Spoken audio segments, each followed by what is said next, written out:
Aprobado na ng Korte Suprema ang regulasyon sa paggamit ng Filipino Sign Language o FSL sa lahat ng paglilitis. Ayon sa mandato, ito ay isang paraan upang masiguro ang pagkakaroon ng pantay na hustisya sa mga may kapansanan sa pandinig at pananalita. Ito ay alinsunod sa ilalim ng Republic Act No. 11106 o FSL Act at UN Convention on the Rights of Persons with Disabilities.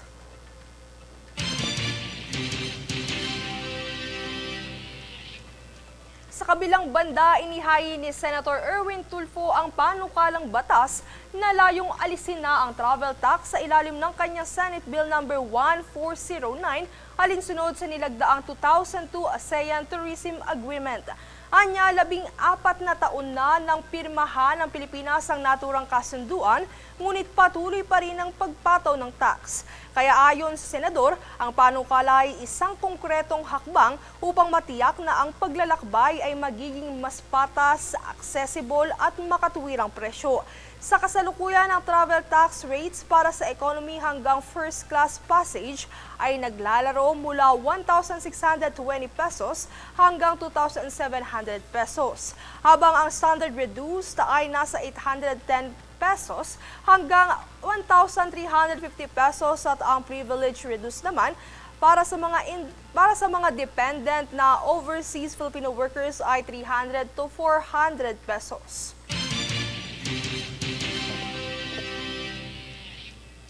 Sa iba pang ulat, inabisuhan na ng Department of Agriculture o DA ang mga magsasaka at mangingisda na maging alerto sa posibleng epekto ng Bagyong Tino. Paalala ng DA, maghanda lalo na sa mga lugar na direktang tatamaan ng bagyo gaya ng Eastern Samar at Dinagat Islands. Ilan sa payo sa mga magsasaka ay ang maagang pag-ani ng mga pananim, paglikas ng mga gamit, pansakahan sa ligtas at mataas na lugar at pangalagaan ng sapat na paglalaan ng sapat na pagkain, tubig at gamot para sa mga hayop. Samantala, pinapayuhan naman ang mga mangingisda na ilikas ang mga bangka at gamit pangisdaan sa mataas na lugar na pagpapaliban ng paglalayag bunsod ng inaasahang malalakas na alon.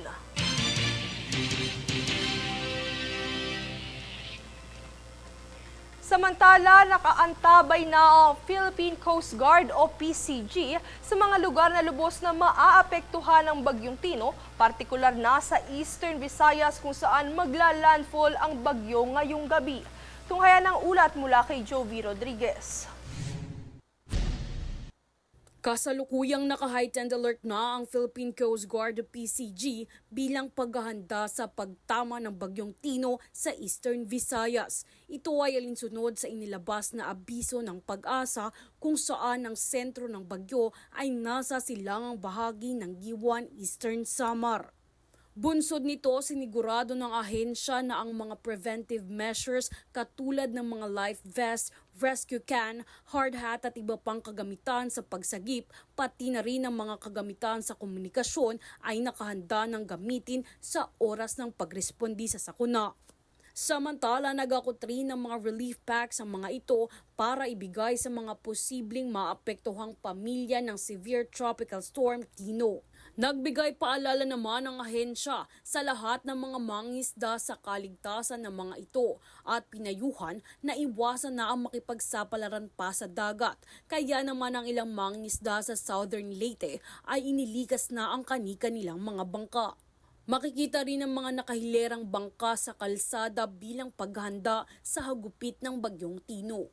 Kaugnay nito, habang ang mga barangay sa baybayin ay pinapaalalahanan na manatiling nakaalerto laban sa posibilidad ng storm surge at pagbaha. Sa kabilang banda, nakahanda na ang mga evacuation centers sa mga munisipalidad ng naturang lugar para masiguro ang kaligtasan ng mga residente.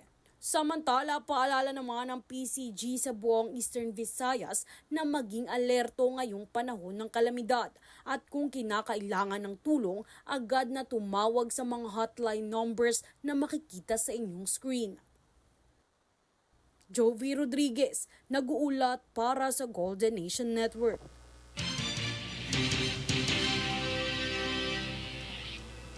Nagpatupad naman ang Expanded Unified Vehicular Volume Reduction Program o number coding scheme ang Metropolitan Manila Development Authority o MMDA para sa mga motorista.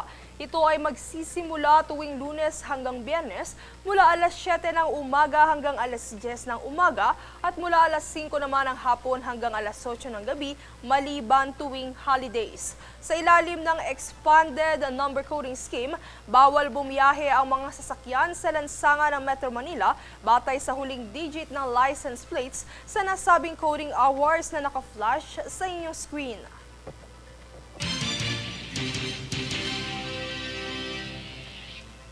Sa iba pang balita, sa paggunita naman ng International Day to End Impunity for Crimes Against Journalists, nanawagan si UN Secretary General Antonio Guterres na protektahan ang mga mamamahayag sa buong mundo upang magampanan nila ng ligtas ang kanilang mahalagang tungkulid. Binigyang diin niya ang tumitinding panganib na kinaharap ng mga mamamahayag kabilang ang pang-aabuso, pagbabanta, pag-atake, pagkakakulong at maging kamatayan. Hinikayat din niya ang lahat na magkaisa sa pagtatanggol sa kalayaan sa pamamahayag at panagutin ang mga lumalabag dito upang manatiling malaya ang katotohanan.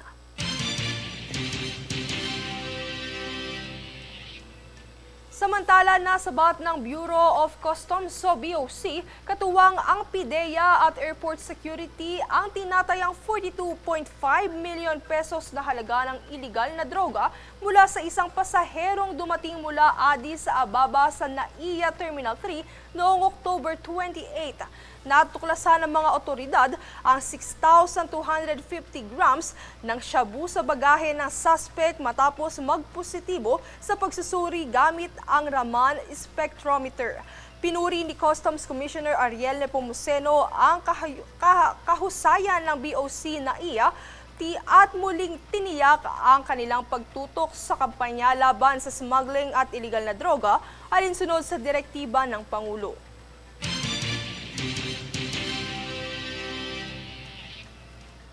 Susunod sa News Force. Kagitingan ng pinaslang na pulis sa Cebu, kinilala ng PNP CIDG.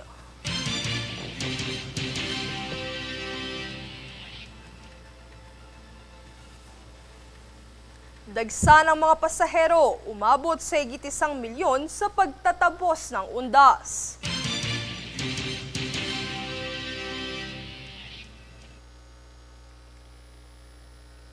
Filipino Q artist Jonas Magpantay, title sa WPA Qatar World Cup 10 Ball.